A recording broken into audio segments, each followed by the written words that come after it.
I am Dr. Vijay Kumar from Government College, Shahpura. I am teaching you now characteristic of Indian economy. Students, जैसा कि आपको पता है कि भारतीय अर्थव्यवस्था एक मिश्रित अर्थव्यवस्था है। यहाँ पर सार्वजनिक क्षेत्र और निजी क्षेत्र दोनों मिलकर कार्यरत हैं। सार्वजनिक क्षेत्र अपना महत्वपूर्ण योगदान निभा रहा है और निजी क्षेत्र भी अपने यहाँ से अच्छे से कार्य करना है। जैसा कि हम जानते हैं कि भारत विश्व में जनसंख्या की दृष्टि से सेकंड स्थान रखता है अपना, और यहाँ पर बहुत ज़्यादा गरीबी देखने को मिलती है। मूलभूत सुविधाओं का मुख्य रूप से अभाव पाया जाता है। मूलभूत सुविधाओं के अंदर जैसे सड़क, परिवहन, बिजली, शौचालय आदि की कमी यहाँ पर हमको मिलती है।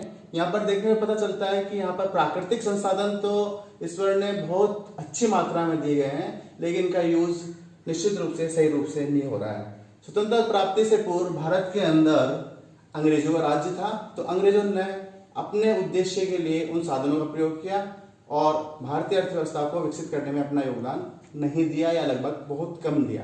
लेकिन स्वतंत्रता प्राप्ति के पश्चात हमारा देश तेजी से आगे की तरफ अग्रसर हो रहा है। यहाँ पर हम बात करें कि प्रत्येक कोई ना कोई देश अन्य छोटे देश की तुलना में विकसित है और अविकसित है। अगर हम बांग्लादेश से भारत की तुलना करते हैं तो हम उस देश की तुलना में विकसित हैं, लेकिन अगर हम अमेरिका से तुलना करते हैं तो हमारा देश अमेरिका की तुलना में विकासशील देश के अंदर आता है। भारतीय अर्थव्यवस्था की बातें अपन बाद में करेंगे। पहले कुछ बताता हूं मैं आपको, कुछ आंकड़े मैं आपको देना चाहूंगा कि लगभग जो आपको देखने पर लगेगा कि यहाँ पर बेरोजगारी की दर 1.5 है और यहाँ पर लगभग गरीबी रेखा से नीचे 25% लोग निवास करते हैं।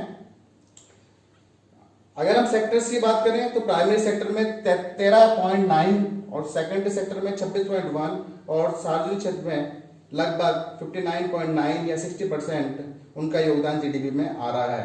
हमारे यहाँ भारतीय अर्थव्यवस्था के अंदर भारत में मुख्य रूप से जो उत्पाद पैदा होते हैं आप जानते हैं, चावल, गेहूं, तिलहन, कपास, जूट, चाय, गन्ना, आलू आदि यहाँ पर पैदावार के रूप में। मुख्य रूप से यहाँ पर रासायनिक उद्योग, वस्त्र उद्योग, इस्पात उद्योग, यातायात उद्योग, सीमेंट उद्योग, पेट्रोल उद्योग, भारी मशीनरी, सॉफ्टवेयर आदि मुख्य रूप से पाई जाती है। और यहाँ पर मुख्य जो व्यापार किया जाता है वो कच्चा तेल है, मशीनें हैं, जवाहरात हैं, जेम्स स्टोन्स हैं, उर्वरक है, रसायनिक है, कपड़े हैं, जवाहरात, इंजीनियरिंग आदि कपड़ों का व्यवसाय होता है। अगर मैं बात करूं सार्वजनिक क्षेत्र में मुद्रास्फीति दर क्या थी तो 3.8 लगभग यहाँ पर मुद्रास्फीति दर पाई जाती है। अब आते हैं सीधे बोर्ड के ऊपर। जैसे मैंने बताया आपको कि पहली भारतीय अर्थव्यवस्था की विशेषता है निश्चित अर्थव्यवस्था। कृषि का योगदान यहाँ पर लगभग कृषि में 70% पॉपुलेशन गाँव में निवास करती है। गाँव में निवास करने मतलब आप समझ रहे हैं कि यहाँ पर मैक्सिमम पॉपुलेशन अपने आधारभूत और कृषि के रूप में अपना योगदान देती है। उनका कहा जाता है कि भारतीय कृषक ऋण में पैदा होता है, ऋण में पलता है और ऋण में ही मर जाता है। तो यहाँ पर इसकी आपको देख सकते हैं कि 70% population of the Indian economy is living in the agriculture sectors. सेवा क्षेत्र, देखिए दो चीजें हैं, सेवा sector, primary sector, secondary sector और service sector. If there is service sector is a big, then the country will go up development country. अगर किसी देश का क्षेत्रफल, किसी देश का सेवा क्षेत्र बढ़ रहा है तो निश्चित रूप से एक वो विकसित देश की तरफ हमारा देश जा रहा है। तो हमारी अर्थव्यवस्था का लगभग 60%, 59.9% जीडीपी हमें सेवा क्षेत्र से प्राप्त हो रहा है। यहाँ पर धन का असमान वितरण है। मीन कुछ जो गरीब लोग हैं वो गरीब होते जा रहे हैं और जो कुछ अमीर लोग हैं वो तेजी से अमीर होते जा रहे हैं। तो there is a difference between the income, the poor persons and the rich persons. सारे लोग जानते हैं जो अमीर है तेजी से अमीर की तरफ बढ़ता हुआ जा रहा है। अगर हम बात करें जनसंख्या की तो भारतीय अर्थव्यवस्था में तेजी से जनसंख्या का विकास हो रहा है। विश्व की सेकेंड ग्रेटेस्ट पॉपुलेशन है 138 करोड़। 2020 में अगर आंकड़ों की बात करें तो 138 करोड़ पॉपुलेशन भारत में निवास करती है। यहाँ पर आधारभूत ढांचों का अभाव पाया जाता है। प्राकृतिक संसाधनों बहुत मात्रा में, प्राकृतिक संसाधन मतलब आप जानते हैं पहाड़, खनन और ये तेल, खनिज तेल आदि सारे चीजें पाए जाते हैं, बहुत ज्यादा मात्रा के अंदर है, लेकिन उसका सही रूप से विदोहन नहीं हो रहा है। आगे बात करें per capita income is the less, पूंजी का अभाव, पूंजी निर्माण की गति धीमी है, निम्न जीवन स्तर, यहाँ की जो पॉपुलेशन है they are living the very low, उनके यहाँ खाना पीना की जो सुविधा है, रोटी कपड़ा मकान की सुविधा है, वो भी लगभग नहीं के बराबर पाई जा रही है। बहुत सारे लोग अपनी गरीबी का जीवन यापन कर रहे हैं।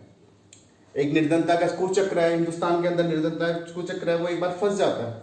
निर्धन व्यक्ति है, निर्धन ही रहेगा, वो अपने आप को आगे की तरफ ले जाने के लिए उसके पास पर्याप्त मात्रा में विनियोग नहीं है, पैसा नहीं है, वो उपभोग करता है, उतनी आमदनी प्राप्त करता है, उसको एज सेविंग के रूप में वो बचा नहीं पाता है, और सेविंग नहीं करेगा तो डेफिनेटली वो इन्वेस्टमेंट नहीं कर पाएगा और एक निर्धनता के कुचक्र में फंसता हुआ चला जाएगा। असंतुलित विदेशी व्यापार है, असंतुलित औद्योगिक क्षेत्र है, मतलब जहां पर उद्योग स्थापित हो गए वहां पर उद्योग बहुत सारे पनपने हैं क्योंकि आधारभूत सुविधा वहां पर मिलती है, लेकिन जो क्षेत्र हमारे पिछड़े हुए रह गए हैं, जो एरियाज हैं, राजस्थान है, जैसे तेजी से विकास नहीं कर पाते और असंतुलित रूप से चले जाते हैं, उनका विकास नहीं हो पाता है। और यहाँ पर देखें टेक्नोलॉजी अब तेजी से बढ़ रही है, ठीक है, yes we are agree enough we are going in the upgrade in the technology systems, but उससे पहले अगर देखेंगे तो हमारी तकनीकी यहाँ पर बिल्कुल छोटे रूप से थी, अविकसित थी, लोग हाथों के माध्यम से, हस्त कौशल के माध्यम से उत्पादन कर रहे थे, जो कि आज की अगर विश्व की अर्थव्यवस्था की तुलना करें, उनसे मुकाबला करना चाहें तो हम निश्चित रूप से उनसे पिछड़ जाएंगे। घाटे की अर्थव्यवस्था मानसून पर निर्भरता, भारतीय जो अर्थव्यवस्था है वो मानसून पर निर्भर रहती है। अगर बरसात आ गई तो हमारा 60% पॉपुलेशन विल गो अप, क्यों? क्योंकि वो उत्पादन करेगी, वो अपना पैदावार करेगी, खेतों के अंदर अनाज होएगी। अगर मानसून नहीं आया तो अनाज होने की संभावना नहीं है, क्योंकि सिंचाई के साधन नहीं है, नलकूप से नहीं है। पॉपुलेशन जो ग्रामीण क्षेत्र की है बहुत निर्धन है, इतनी आधारभूत सुविधा वो प्राप्त नहीं कर पाती है और उनकी कृषि डेवलप नहीं हो पाती, और वहीं हमेशा कहा भी जाता है और सुना भी जाता है कि कृषक ऋण लेता है और अल्टीमेटली वो मृत्यु को प्राप्त हो जाता है, वो आत्महत्या कर लेता है क्योंकि अपने लॉन्स वो चुका नहीं पाता है। देखिए भारतीय अर्थव्यवस्था में एक और समस्या आ रही है कि वो युद्ध से हमेशा आशंकित रहता है, कौन सा कंट्री भारत के ऊपर अटैक कर देगा। ये एक हमारे लिए एक सराउंडिंग फेस है, वो टेरिटरी है, वो एक रूप से असुरक्षित सी मैसेज रहती है, तो ये विकास करने में हमारे लिए बहुत समस्या का सामना करना पड़ रहा है।